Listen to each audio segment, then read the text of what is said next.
stocks falling sharply today as worries deepened about Europe's debt crisis. There were also more signs of a weakening U.S. economy as the yield on the 10-year Treasury note traded below 2%. Investors seeking safety. Time to let the Willis watchdogs out. Yu-Dee Chang is the chief trader and sole principal at Ace Investment Strategists in D.C. Grant Cardone is the author of You're Not First, You're Last. And Andy Levy is an ombudsman with Red Eye on the Fox News channel. Yu-Dee, let's start with you. What do you make of this? Well, you look at it, Jerry, it's still the tale of two cities, right? So for every good news that you could tell me, I could counter you with a bad one. By the same token, every bad news you could tell me, I could give you a good news. So that's why investors really has to get used to this volatility and this swing in the market.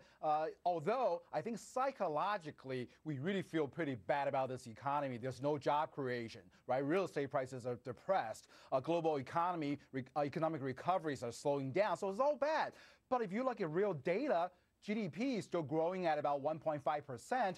Businesses are still growing, as by the ISM report just reported today. So I think overall speaking, you feel very bad about this economy, but the economy itself is actually okay.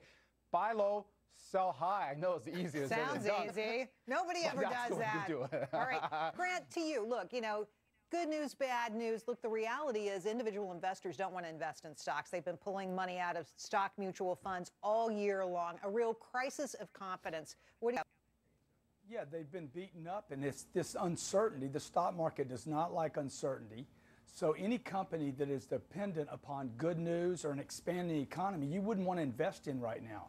You want to grab those staple companies that produce revenue in any kind of economy. McDonald's was up today. Starbucks was up. Whole Foods was up. Caterpillar was up. These are stable, growing companies that are going to grow despite the economy. So some stocks doing well. Andy? Yeah, but that's, the thing is that as I was looking at this story, I checked the market and I saw that the Dow had dropped 100 points, and I thought, oh, it only dropped 100 points. That's not bad. Right. And I think that that's sort of the new reality, at least for now, is the volatility that Yu-Dee was talking about. Also, I want to ask Yu-Dee, was it buy low, sell high? You're supposed to, right? Okay, all right. I just want to make sure I have that right. Right. Or you can actually buy high and sell higher. All right. Okay, so there's flexibility in your plan. I see that, Yu-Dee. Thanks for that. All right. A new Los Angeles Times poll shows the typically Democratic state of California going red. Nearly half want to cut the deficit instead of spending more to fix the economy, and more than 70% think the country is headed in the wrong direction. Grant, what do you say? Look, when you overpromise and underdeliver, you're going to lose constituents. That's what happens. It happens to individuals, companies, and it'll happen to the President of the United States. Unfortunately, this state probably wouldn't vote differently than it did 2.5 years ago, because they just don't get it. It's like we polarize politically so much that the U.S. itself gets damaged. And it looks like there's just more pain for people to finally say, hey, I'm giving up on politics and I have to vote the way of the country. What's the best thing for the country? Well, Andy, how much fun can we make of California? Well, here's the thing. I'm always skeptical of polls that show that people want to cut government spending and slash government programs, because it usually turns out that they want to cut government spending and slash government programs that they don't use. But whenever you talk about cutting something that maybe they use, they're like, whoa, you can't touch that. So I'm not sure I totally buy this.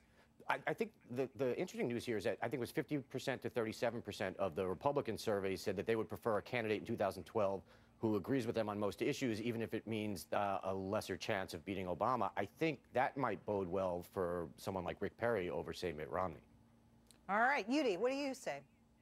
Well, you think about California, it might break off in a million years and flow to Alaska anyway, so they're just preparing for it. But, I think it's funny. On the surface, it's really that way, right? But when you look deep into the article, it actually still says eventually people are still party line. Although they're not satisfied with the economy, but they still want their so-called party to stick to their so-called principles. That's pretty sad, actually. Well, and remember, this is the state that just elected Jerry Brown governor, so I don't think they're all running to the Tea Party all of a sudden. No, it's interesting politics there. All right, there's a new trend in relationships, and you know what it's called? Monogamy. According to USA Today, a new study shows only 10% of men and 14% of women had sex with someone other than their spouse. And the trend is being found in gay relationships as well. Andy, what do you say? Well, here's the thing. First of all, the data is are from 1975 and 2000. Those are the comparison points? Yeah, so they don't have data from 2010 or 2011. So I don't know that you can look at data that's 11 years old and say, oh, this is the trend. But that said, I don't think it's a shock that people would be more monogamous now than in 75. 75 was still close to the summer of love. It was pre-AIDS. I think people were running around on each other a lot more back then than they are now. All right, Yu-Dee, what do you say? Yeah, I think it's two things. Andy was right. One thing was back in 2000, right? So 2000, if you think about it, everything was going toward more so-called conservatism, so that's why. And also 2000, people were going into technology, so maybe this cyber thing has something to do with it. But I tell you, I also look into data. I hate to be the Scrooge. I look into data from the same period, 1975 to 2000, U.S. divorce rate had gone up. So yeah, well, it was the same man with the same woman, but only one at a time. That's the problem. That's a problem? All right, it's not a problem. Clearly I'm the only woman on the panel. Grant, what do you say? Well, I'd just like to know how you got gay people to answer surveys in 1975. Well, a good question. Yeah. Not a lot of self-identifying at that point. Probably not. That's right. So, but go ahead, Grant. Yeah, I think monogamy is not, just cheating on your spouse is not a cool thing anymore. I think regardless of whether the survey's accurate or not, I think people are starting to look at longevity and success in a relationship as a cooler thing than cheating on your partner. Aww. How do you tell that to your friend? People just don't think it's cool, So monogamy is going to be in fashion. Can I just say, Grant's my favorite person on. But I do think Yu-Dee hit on something there. Jerry. It's almost as if people now, instead of cheating on their spouse, they're just getting divorced. Yeah. Which I think is what Yu-Dee was Could saying. be true. Yeah, well, I'm Could not be doing true. either, so I'm completely committed. All right, good to hear. You're invited back. All right, Yu-Dee, Grant, and Andy. Thanks for your help today. That was an interesting topic. All right, now is a great time to sit down.